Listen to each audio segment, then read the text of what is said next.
you talk about money, how much money can someone potentially make from YouTube? It doesn't matter. It can even go up to 10 million. Let's say a Ugandan.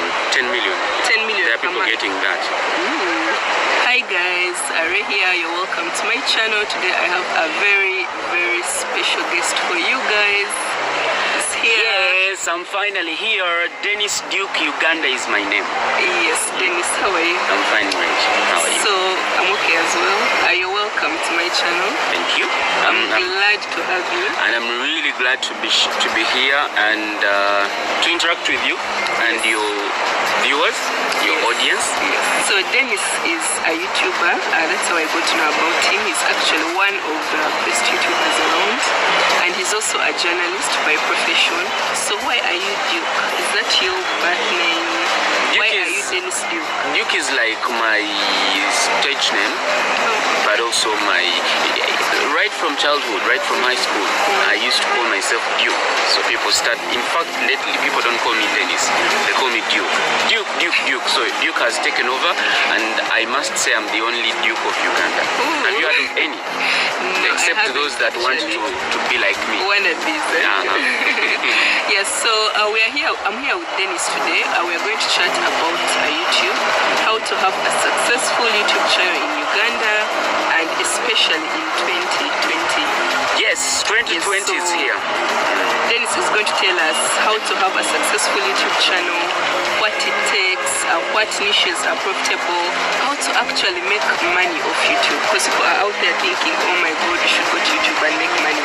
Is it that easy? Is it not easy? So just start by telling us general YouTube in Uganda. YouTube as a whole in Uganda is not yet appreciated, but we are starting to appreciate it. I don't know whether you want me to speak in English or Luganda or Runyankolo or Lugiso. Oh my god, I think we can mix both English and Luganda. Yes, yeah. So nti abantu abasinga tebannaba ku kitegera bulungi this whole YouTubing thing. In fact, if you told somebody, we have two generations, the young generation and the old generation. When you tell a young generation, rather let me start with the old generation, that you're actually doing YouTube for a living, they'll be like, you understand?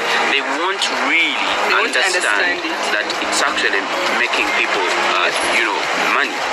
When you get to a younger generation of my age, they'll be like, okay, so they think it is boom, you upload a video, you make money, money is money comes flowing. No. It's a process. Just like any other job, just like any other profession, it's something that you've got to build over time. So what is the process? Tell us. So for starters, YouTube is a Google company. It belongs to Google as a company, the one that does Gmail. So when you have a Gmail account, you automatically qualify to have a YouTube channel. So you create one, and I believe everyone has a Gmail account. Exactly. Yes. So when you create one, you automatically have the platform where you can create content. So YouTube does want to appreciate the energy that we are putting in, the effort that we are putting in to create content. For example, I have today used fuel to come here to meet you. I have used my camera, or our camera. We have used our phones. We have used our data. You understand? And the meetup we've eaten. So at the end of the day, you've put in costs. Yes. Exactly. So YouTube is like, those people shouldn't watch for exactly. Free. So let's have a better way of actually making people earn from the platform, and that's where they say, no, let's appreciate YouTube content creators. And the more you create content, the more energy you put in, the returns. You understand? Nti bobo otekamu katono, literally now ofuna katono. Bobo otekamu echinji, now otekamu echinji. That's why I usually tell people that go for niches that, yes, I understand when you're starting to be an sente. Now when you go into for a niche that involves so much, sometimes it also pays much. You understand? For example, when you do skits, comedy, it may take somehow a lot of investment, but the returns are quite so huge actually, as well. I would like to ask, because the biggest YouTubers in Uganda, that's Ankansime and Eddie Kenzo, they have the hugest Kasim is a comedian, that's entertainment. Yeah. Eddie Kenzo is an artist, that's entertainment. Other big YouTubers are actually, they're all entertainers, you know. So is YouTube made for only entertainment? Absolutely not. Because Absolutely other not. YouTubers, the ones who also have quite successful channels are into news, which is also entertainment At the end of the day, well. gossip news. Yes, gossip. So I'm- those are the big channels and the guys making money. Like- So is YouTube made for all of us in Uganda? Yes, Or it is it is. made for people with talent or particular niches? Not at Do you all. think an everyday person can go on YouTube, create content and be able to earn a living of YouTube? One thing I must tell the viewers out there is that YouTube is a content creating platform. It gives anybody a platform to create content. It doesn't really care whether you have the talent or not, whether you have passion or not. It is you now to come back and say, okay, what am I talented in? What is it that is different from Ray? What is it different that I am giving my viewers that is different from Uplife? You understand? All these are content creators in Uganda. So once you understand your strength, so that is where your marketing point starts from. But like I said in the beginning, YouTube has not been well received in Uganda. We are just trying to learn it, many people. But the biggest niches that are making people earn big are obvious. News, music, entertainment, gossip, comedy, and some sort of sports. You understand? Oh, okay, But gossip, sports as news, well. and comedy, those are the leading. So It is would by you default. advise someone if they are coming to YouTube specifically to make money, to have it as their second I usually source tell of people, income, what would you advise them to do? don't come on What YouTube. if I'm not a talkative person? Don't come I to can't YouTube do to make. things, Don't come to YouTube to make money. But it's a money-making platform, and there are no Yes. jobs in Kampala. Yes, I usually tell people that when you're coming to YouTube, come as something where you find fun, something you enjoy to do. The money is just added. You understand? Like money is obviously if you will reach So they there. should come for fun, right? Come for fun, you will reach there when there's money. Because I don't want to tell somebody that, hey, come to YouTube and get money. Because there are people who've been frustrated. 1 month, 2 months, they're not seeing anything. Like Yes, you lied to me. You yes, understand? yes, actually. So I want people to come here because they love the platform, first of all. They love to create content. So that when they create content, when you create content, it is automatic. You have to get to that stage where you start earning. Come to YouTube to have fun. Eventually the monies will come in. Okay. So Dennis has a YouTube channel. I have that YouTube gives channels. news, the main one that we know. Dennis Dick Uganda, you should check it out and also subscribe to his channel. So I noticed that you post quite frequently. For example, yesterday you posted 2 videos on YouTube. In fact, if I had the third or fourth, I would still post. You'd still post it. So I find creating videos very time consuming. I don't know if it's because you have different niches of No. channels. So how do you manage to create 2 videos in a day?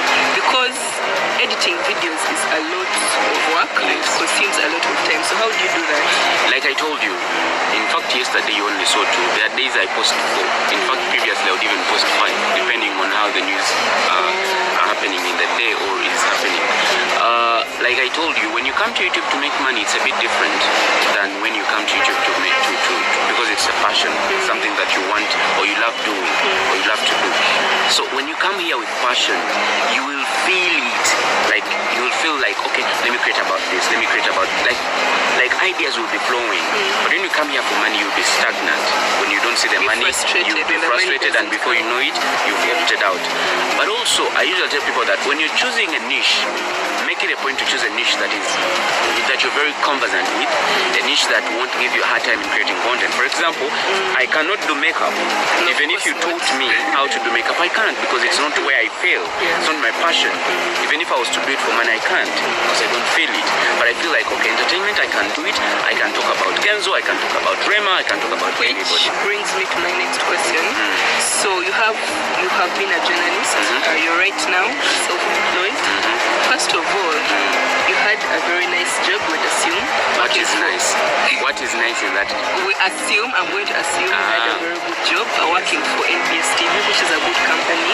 I believe anyone who's maybe in a profession like that would like to work with I wouldn't want to go So to first tell us, why would you leave your nice job? Because because YouTube is something you can do part-time, right? And still be able to do your normal job. So briefly, why would you leave your job to focus? First of all, I don't advise people to leave their jobs. Okay. Until they are very stable, until they really feel like, okay, now this is bringing in, this has become my main job. I don't want to particularly mention the station I have worked with, because I've worked with a couple of stations. I've worked with WBS, I've worked with Urban TV, NBS, some other radio stations that I won't mention for purposes of privacy. So you have quite a good experience. Yes, exactly. So when you look at, one of the things that I usually tell people, that the jobs that people call nice, I don't mean to say that these places have not been paying me well. They've been paying me well, but the nice in that context may not be nice in the paycheck.